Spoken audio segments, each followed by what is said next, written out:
জনগণের দেশ এটা। জনগণ হলো সকল ক্ষমতার মালিক। সেই মালিককে দায়িত্ব দেন, কতদিন পরে দিবেন যে সে কি করে তার কাজ করার লোক রাখবে, মুনি রাখবে, বা কি করে সে তার জনপ্রতিনিধি ঠিক করবে। আমি মনে করি মালিক যদি রে ঠিক করে তাহলে একমাত্র দেশ সঠিকভাবে চলতে পারে। আর তারা যদি সংস্কারের জন্য সময় নিতে চায়, তাদেরকে নির্দিষ্ট সময় দিতে হবে যে আমি অত সময় নিতে চাই। জনগণ যদি তাদেরকে দেয় আমাদের কোনো আপত্তি নাই। ইউনূস সাহেবের মতো লোকের, তার মতো টাওয়ারিং পার্সোনালিটির একজন লোকের এইসব ইলেকশনে আইসা নিজেকে আবার প্রধানমন্ত্রী করা, আমি তো বারবারই বলি উনি প্রধানমন্ত্রীর চেয়ে বড় উঁচু। আমি আপনার সাথেও জনাব ইউনূস সাহেব সম্পর্কে যা বলছি যে বিগত 100 বছরে বাঙালি মুসলমানের সন্তানের মধ্যে একজন ইউনূস হয় নাই। ভয়টা কোথায় আসলে কাজ করছে? আমার কথাটা হলো, আপনি সংস্কার করতে চান, সংস্কার করেন। আপনার সংস্কার করার কতটুকু রাইট আপনার আছে, কতটুকু আপনি সংস্কার করবেন। আপনি যদি মনে করেন যে আমি সংস্কার করে দেব, তাহলে নির্বাচিত প্রতিনিধি যারা হবে তাদের কামটা কি, তাদের কি কাজ? সংস্কার যে কন্টিনিউয়াস প্রসেস, রিফরমেশন যে কন্টিনিউ, কিয়ামত পর্যন্ত রিফরমেশন চলবে। কারণ আপনি যদি বলেন আমি কিয়ামত পর্যন্ত রিফরমেশন হয় না বলে আমি আছি, কিয়ামত পর্যন্ত তো হবে না। সংস্কারের একটা নির্দিষ্ট একটা সীমা রেখা তো আপনি দিবেন যে এই এই এই জিনিসগুলো আমি সংস্কার করব। আমার কথাটা খুব ক্লিয়ারলি বুঝেন। আমি কিন্তু এই সরকারের পক্ষে, বিপক্ষে না, কিন্তু আমি চাই এই সরকার সফল হোক। কিন্তু আপনি কি কি সংস্কার করতে চান, কি করবেন সংস্কার? আপনি যদি বলেন একটা সংবিধান আমি লিখে দিই, এটার সাথে আমি একমত হব কিনা জানি না, জনগণ কিছুতেই একমত হবে না। লিখে দিলে 72-এর সংবিধান ফালাই দেব। একজনে কালকে বলছে এটা পুড়ে ফেললেও সম্মান করা হয়, এটার উপরে প্রস্রাব করা উচিত।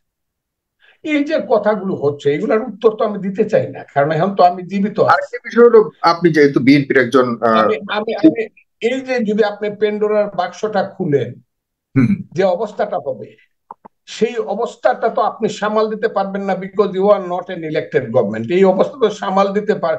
আমি আপনাকে বলি, আপনারা একটা সংবিধান লেখলেন, বা তারা একটা সংবিধান লেখলো, 100% কারেক্ট সংবিধান, আমিও সমর্থন করলাম, কিন্তু পার্লামেন্টে দিয়ে গেল, গিয়ে দেখা গেল এটা পাশ করতে হবে না, নাকি ওনারা লিখে দিয়ে এটা পার্লামেন্টে এটা রেটিফাই করতে হবে না। রেটিফাই যদি করতে হয় 2/3 মেজরিটি লাগবে, ওই জায়গাতে ওনাদের যেতে হবে না। তাহলে পলিটিক্যাল পার্টি গুলাকে যদি ওনারা বিশ্বস্ততার মধ্যে না নেন, তাহলে ওনারা ইলেকশন করে 2/3 মেজরিটি পায়ে ফেলবেন। আর আমি তো মনে করি না যা ইউনূস সাহেবের মতো লোকের, তার মতো টাওয়ারিং পার্সোনালিটির একজন লোকের এইসব ইলেকশনে আইসা নিজেকে আবার প্রধানমন্ত্রী করা, আমি তো বারবারই বলি উনি প্রধানমন্ত্রীর চেয়ে বড় উঁচু।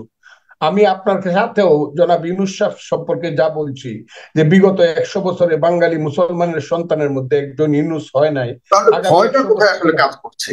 ভয়টা কোথায় কাজ করছে, বা সন্দেহটা কোথায় কাজ করছে? সন্দেহ বা ভয় অথবা হতাশা?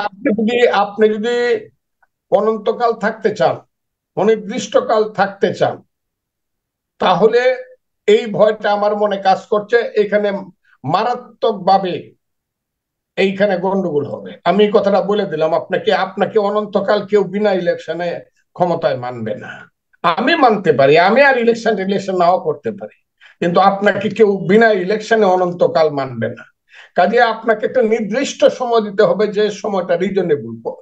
আইয়ুব খান দিছিল 3 বছর, এহিয়া খান দিছিল 1.5 বছর, জিয়াউর রহমান সাহেব দিছিল 2 বছর, এরশাদ দিছিল 2.5 বছর, 111-এর সরকার দিছিল 2 বছর। আপনি কয় বছর নিবেন নেন, নিয়ে বলেন যে অমুক বছরের অমুক মাসে আমরা ইলেকশনের দিকে যাব, এটা বলেন। এটা বলে তারপর শুরু করেন, মানুষ যে মাঠে চলে যায়। প্রেক্ষিতে সরকারের আগমন, এই প্রেক্ষিতে এর আগে তো এরকম প্রেক্ষিত বাংলাদেশে ঘটেনি। এই প্রেক্ষিতটা সম্পূর্ণ ছিল ভিন্ন একটা, আর দ্বিতীয় স্বাধীনতার কথা বলা হয়। আমি যদি বলি যে সবার একটাই প্রশ্ন, যে রাজনৈতিক দলগুলোকে সংস্কার করতে হবে বা তাদের মধ্যে সংস্কার করতে হবে। আপনি মনে করেন রাজনৈতিক দলগুলোর সংস্কার, আহ মানে তাদেরকে আহ, একটা করে সংস্কার করে তারা একটা প্রস্তুতি নিয়েছে বা প্রস্তুত হয়েছে দেশ গঠন করবার, দেশ পরিচালনা করবার জন্য? বিশেষ করে আমি যদি আপনার বিএনপির কথা বলি, বিএনপি কে আসলে ওইভাবে প্রস্তুতি নিয়েছে? তার সারা বাংলাদেশে বিএনপি 5ই আগস্টের পর বিএনপির ব্যাপারে ও বিএনপির প্রতিও যেসব অভিযোগগুলো রয়েছে, অনেকে মনে করে আওয়ামী লীগেরই একটা ডুপ্লিকেট কপি বিএনপি, এরকম অভিযোগ রয়েছে। আপনি মনে করেন কিনা সে যেগুলিকে একদম ইগনোর করার সুযোগ রয়েছে? বিএনপি খুব মেচুর রাজনৈতিক দলের পরিচয় দিচ্ছে। আমি আপনাকে বললাম, আমি যার সাথে ইচ্ছা আলোচনায় বসতে পারি, এবং বিএনপির নেতৃত্ব এখন মেচিউর যে এটা প্রমাণ করছে জনাব তারেক রহমান আগের চেয়ে অনেক মেচুরিটি।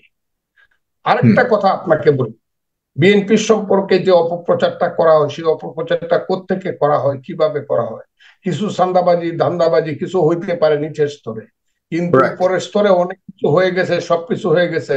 এটা কিন্তু ঠিক না। কেন আমি আপনাকে বলি, আপনি এখানে বসে আছেন জনাব সাগর ভাই, এই উবায়দুল কাদেররা বলতো আওয়ামী লীগ ক্ষমতা থেকে যেদিন যাবে এরপরে 2 দিনের মধ্যে 72 ঘন্টার মধ্যে 5 লাখ লোক মারা যাবে। মরছে? এটা কে মারতে পারতো? বিএনপি বেশি মারতে পারতো, মারছে? এই কথাটাই শুধু বলেন, কয়টা লোক মারা গেছে? তাইলে বিএনপির মধ্যে একটা সেলফ রিজার্ভেশন এবং রেস্ট্রিকশন করার মতো একটা ক্ষমতা বিএনপির মধ্যে, নিজেকে সে কন্ট্রোল করে সেলফ কন্ট্রোল করার মতো একটা যোগ্যতা বিএনপির আছে। এই দেশে তো বিএনপি ছাড়া আওয়ামী লীগের মারার আর কোনো দল নাই। জামাত যত কথাই বলুক, কি দুই একটা পকেট ছাড়া কাউকে আওয়ামী লীগ জামাত কাউকে মারতে পারবে না প্রকাশ্যে, কিন্তু একমাত্র বিএনপি যোগ্যতা। আপনি বলেন তো সারা বাংলাদেশে বিএনপি কয়টা আওয়ামী লীগের কর্মীরা হত্যা করছে, মারছে বা করছে বলুন? কাজেই বিএনপির কর্মীরা অনেক সেলফ কন্ট্রোল এবং লিডারশিপ অনেক বেশি ম্যাচিউর। এইগুলা কথা কইয়া দুর্নামটা করা হয় যে এটা হলো আওয়ামী লীগের এপিট ওপিট। আমি যদি ধরে নিই আপনার যুক্তির খাতিরে যে বিএনপি সবটা ঠিক না, তারপরে ইলেকশনের বাইরে গতি কি? ইলেকশন দিবেন, বিএনপি খারাপ করবে, 5 বছর পরে বিএনপি চলে যাবে, আবার ইলেকশন হবে, ফেয়ার ইলেকশন, আরেকটা দল আসবে, ওইটা কিছু পলিশড হবে, এরপরে সে একটু খারাপ করবে, এরপরে আরো আরো আপনি যে কানাডায় বসে আছেন, আমেরিকাতে বসে আছেন, 250 বছরে গণতন্ত্র পলিশড হয়েছে।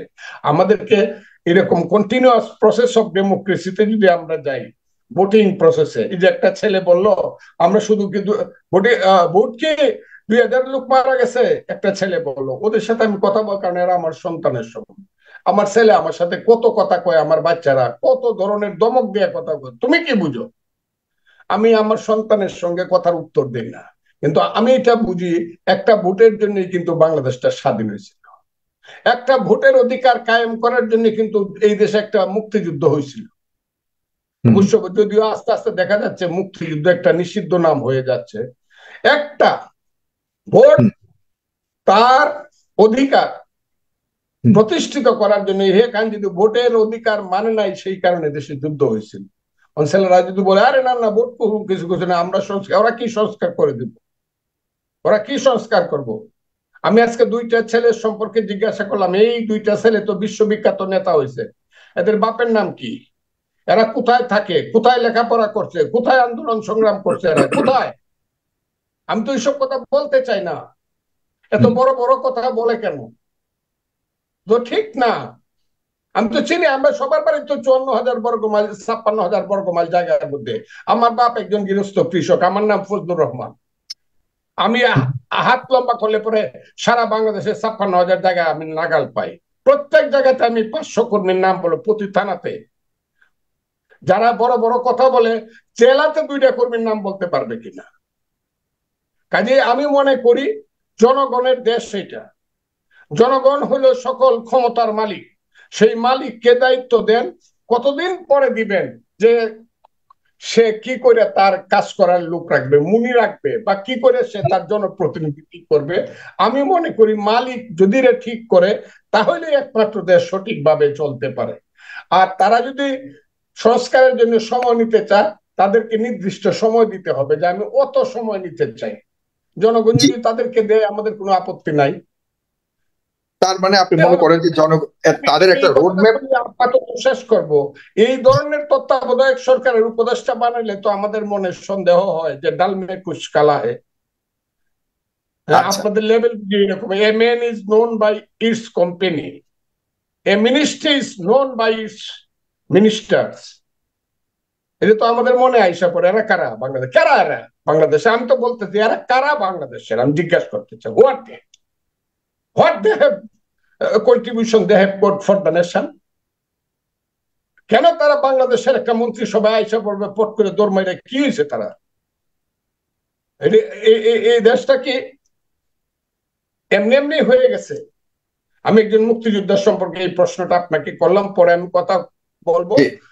খুবই চমৎকার ভাবে আপনারা কথাগুলি বলছেন এবং সবগুলি প্রশ্নের উত্তর আমাদের জনগণ পাচ্ছে, আমাদের দর্শকরা প্রায় হাজার হাজার মানুষ দেখছে, এবং আশা করি আপনাদের কাছ থেকে খুব চমৎকার কিছু দিক নির্দেশনা পাবে। আমি আসছি আপনার কাছে।